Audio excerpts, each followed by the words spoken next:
chiffre du jour, Emmanuel, 550 millions d'euros.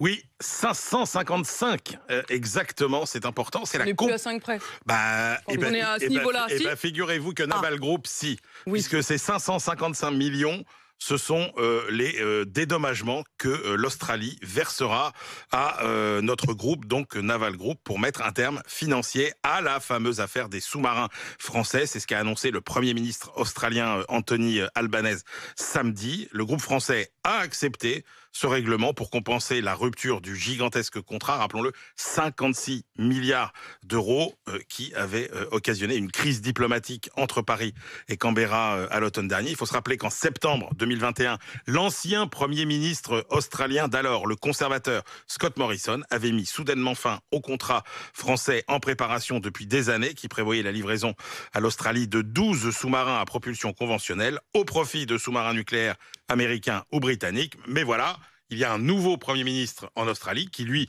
est travailliste et qui souhaite reprendre des relations normales avec la France puisque les relations étaient devenues exécrables. Ça veut dire que le changement quand même de pied de l'ancien gouvernement sur cette question des sous-marins, ça va coûter cher aux contribuables australiens. Ah oui, la facture est salée, 2,4 milliards d'euros pour les contribuables australiens.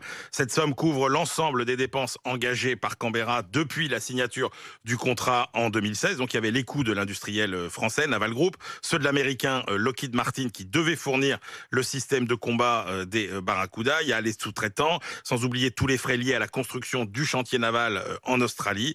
Naval Group récupère donc une partie de ces 2,4 milliards d'euros. C'est donc ces fameux 555 millions.